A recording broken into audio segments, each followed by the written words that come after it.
What the hell is going on? I want an update. Now! Barked Fleet Marshal Tren from 2 seats down, a gruff humanoid with a face like scraped granite.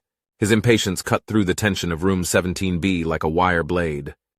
An analyst, a small furred creature whose name none of the senior council had committed to memory, rose to deliver the facts with the brisk economy of someone who knew better than to editorialize under pressure. Hostile seizure confirmed on orbital station Lammergeier, the analyst said crisply. Estimated time since breach, 32 minutes. Aggressors identified as Ishar commando units, likely 47 to 53 individuals, equipped for zero-G boarding and station assault operations. No fleet assets detected. Screens flickered to life around the room. Tactical overlays, damage reports, partial crew manifests. An orbit schematic of Polaris E, and the fragile sliver of Lammergeier trailing around it like a piece of flotsam. The air in room 17B tasted of stale disappointment and recycled urgency. The faux gravity stabilizers thrummed faintly, overcompensating for the rising aggression in the room.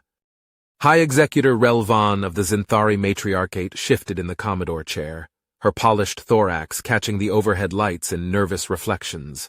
Her voice was cool but thin at the edges. Objectives? They've secured the station's operations hub. Control of the warhead vault is contested. The analyst tapped a claw against the briefing pad. Lammergeier currently stores 24 antimatter warheads in cryo-cradle storage, standard for decommissioning platforms prior to permanent disposal. You're telling me, Counselor Devrin growled, his long neck craning toward the projection, that a food logistics station is sitting on a quarter sector's worth of planet killers? Correct, said the analyst. Fleet Marshal Tren made a noise deep in his throat that might have been a curse.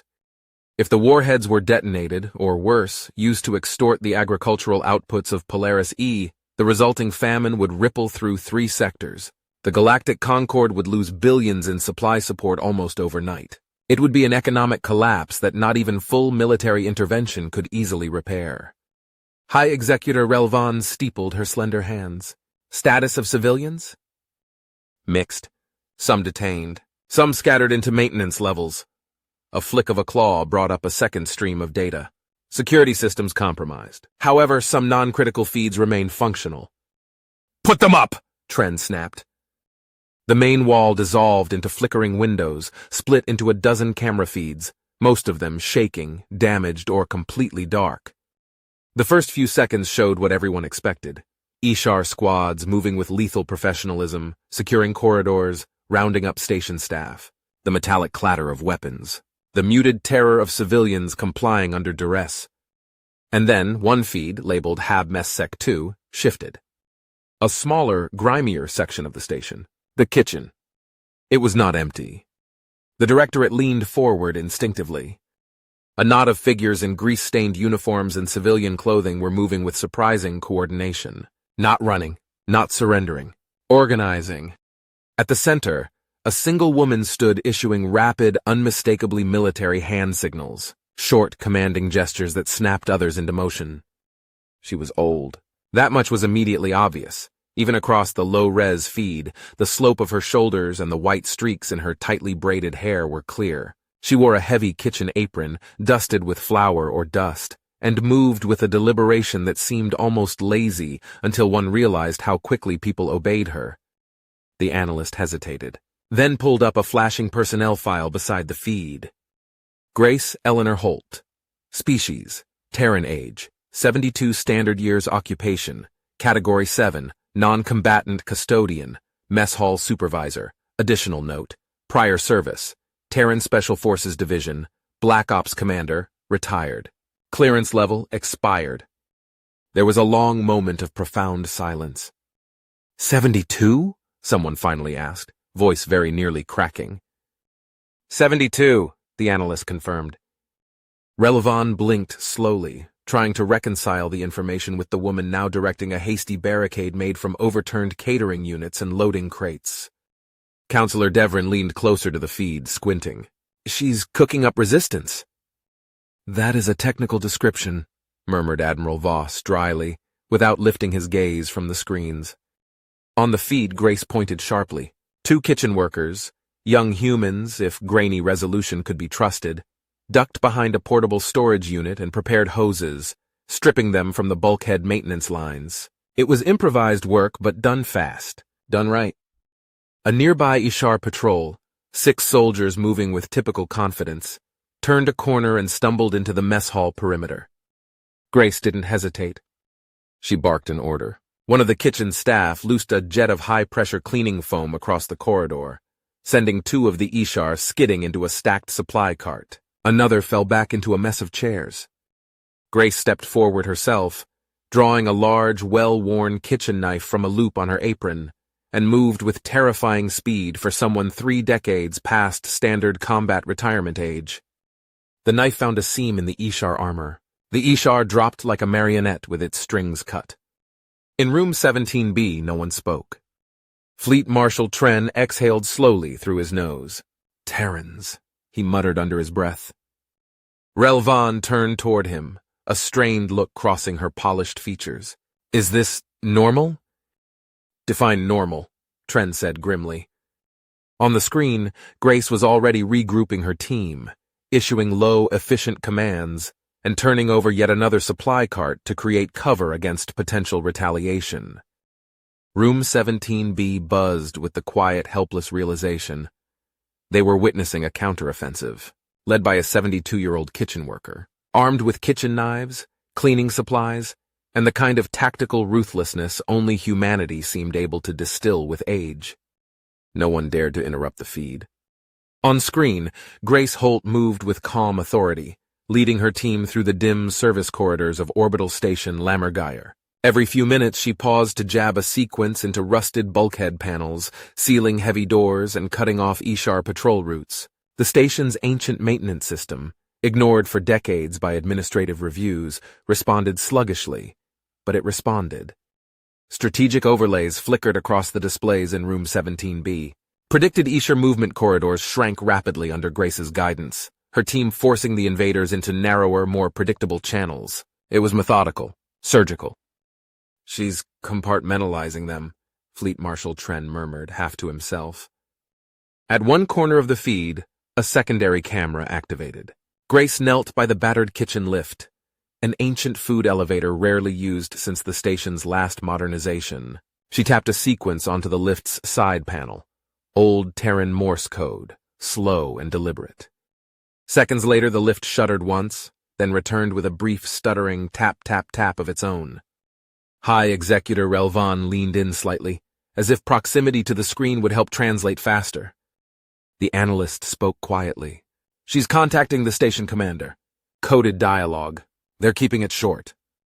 The exchange was terse but clear. The warheads were still secure for now. The Ishar were minutes from breaching the commander's office. Without a way to resecure the missile systems, Polaris E would be at risk. The lift shuddered again. When it rose back up, a battered, dented maintenance override key and a folded scrap of old access codes lay inside. Grace didn't hesitate. She pocketed them, barked a short order, and motioned her team onward. They moved through the maintenance levels, hugging the maintenance tunnels and forgotten service shafts, but stealth could only carry them so far. Near Cargo Corridor 7A, a Ishar patrol rounded the corner unexpectedly. The footage caught it all, a frozen moment of mutual realization and then immediate action. Grace's team erupted into motion. Steam vented violently from a ruptured side pipe, flooding the corridor in seconds. A worker hurled scalding oil, stored for deep fryers, through the fog. Ishar armor systems flared with temperature alarms, blinding and disorienting them. Grace herself lunged forward with brutal economy. Her cleaver struck exposed joints between plates, disabling 2 soldiers before they could react. Mop followed, swinging a reinforced maintenance pipe low into the legs of another, sending him sprawling into the steam.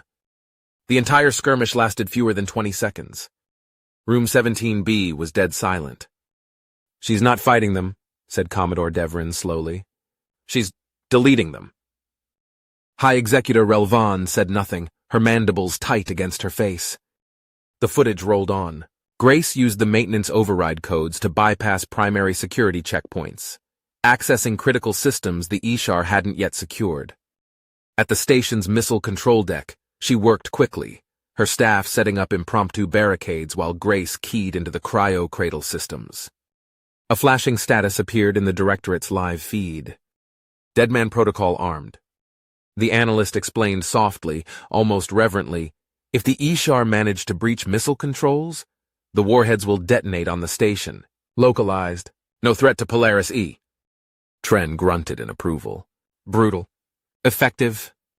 Meanwhile, Grace turned the station's outdated communication systems to her advantage. Hacked into auxiliary channels, she broadcast false security orders, reports of GC reinforcements arriving at critical junctions, phantom squad movements across abandoned decks.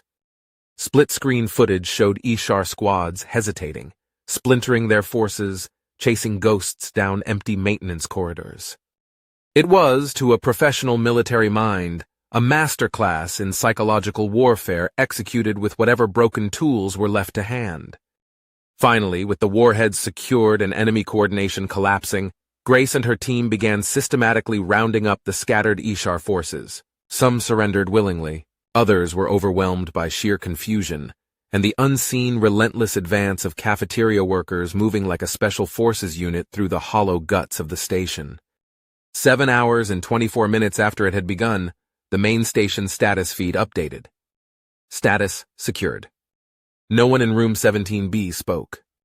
Several counselors stared at the still image as if by sheer force of will they could summon an alternate explanation for what they had just witnessed. High Executor Relvan, to her credit, recovered first. Her thorax shimmered with residual anxiety, but her voice was calm as she activated the official recommendation protocol. "I move," she said crisply, "for immediate commendations for the station's irregular defense assets, with formal classification under extraordinary service provisions." No objections were raised. Relvan continued without pausing, her tone professional, almost detached. "I further move for a complete reassessment of Terran non-combatant custodian classifications." A few nods, slow and inevitable, followed around the table. "And," she finished, "the drafting of new protocols for Category 7 crisis asset utilization under emergency fleet security guidelines." This time the assent was more immediate. A few brief taps against datapads. A formal note entered into the central operational record. None of them dared admit out loud the core truth that had settled across the room like a physical weight. That somewhere along the way, the council had mistaken civilian for harmless. That retired did not mean safe. That age in human terms was not a limitation but a refinement. The unspoken consensus passed silently between them like a grim, ironclad decree. Terrans must never again be underestimated, regardless of profession, age, or declared retirement status. Outside room 17B, Centralis Prime spun slowly in the void, its orbital towers glittering in the light of 3 distant suns. Inside, the Directorate turned their attention to the next agenda item, knowing quietly and forever that the universe had once again been saved by a 72-year-old woman armed with a cleaver, a maintenance code, and absolutely no patience for failure.